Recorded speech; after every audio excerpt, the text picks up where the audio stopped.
La parole est maintenant à Nathalie Delattre pour le groupe du Rassemblement démocratique et social européen. Vous avez la parole.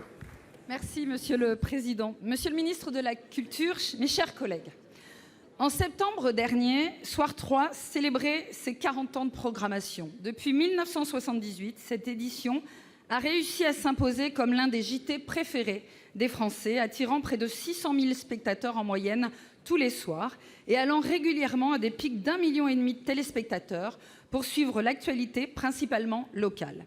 Cela aurait pu durer, mais c'était sans compter sur l'annonce des nouvelles orientations stratégiques de France Télévisions. Officiellement, on ne parle pas de suppression de programmes, mais de transfert sur France Info. Pourtant, la disparition du Soir 3, telle que nous la connaissons tous, semble inévitable, Monsieur le ministre. Rebaptisé, remodelé et repensé, le futur 23 heures n'a à ce jour même pas l'assurance que l'ensemble des moyens alloués au Soir 3 soient redéployés.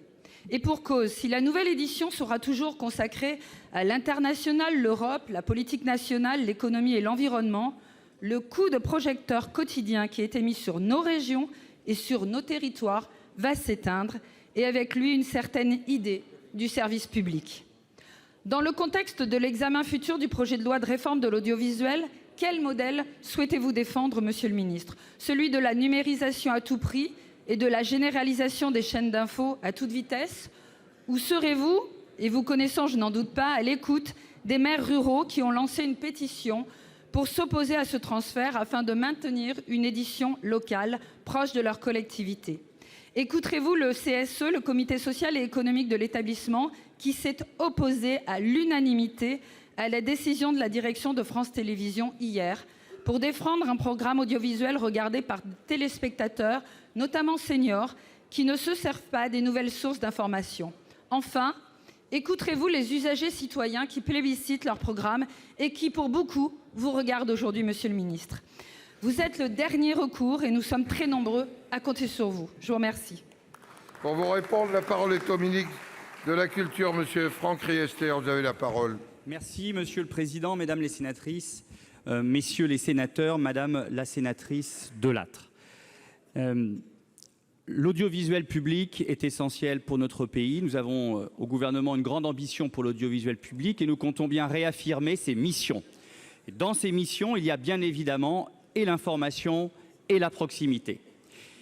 Pour autant, c'est à la direction de France Télévisions de mettre en œuvre ces grilles de programmation, puisqu'il y a une évidente indépendance éditoriale de ces chaînes. En ce qui concerne l'information et la proximité, il est nécessaire d'adapter les programmes à l'évolution des usages de nos compatriotes, notamment liés à l'utilisation du numérique, mais pas seulement. Nous voyons depuis un certain nombre d'années, effectivement, nos compatriotes de plus en plus s'informer via les chaînes d'information en continu. C'est la raison pour laquelle France Télévisions a pris la décision, il y a maintenant quelques années, de créer une chaîne d'information en continu.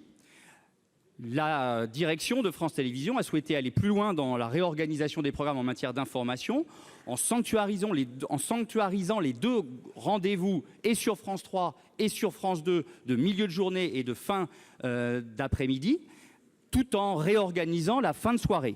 C'est la raison pour laquelle ils ont décidé de créer un temps fort sur France Info, qui est la chaîne d'information en continu de France Télévisions, pour muscler cette tranche d'information qui était effectivement concentrée ces derniers temps sur Soir 3, mais avec un Soir 3 qui commençait soit vers 23h30, voire même parfois minuit, et qui ne remplissait pas complètement son rôle à travers la présence nécessaire de France Télévisions, de l'audiovisuel public, d'une façon très forte, très puissante, sur la proximité, sur l'international, sur l'Europe, de 21h à minuit. Ça ne remet absolument pas en cause le travail formidable des équipes, mais il faut pouvoir accompagner la direction de la chaîne dans la transformation de ces programmes au service d'une meilleure satisfaction des missions de service public, notamment en matière d'information et notamment en matière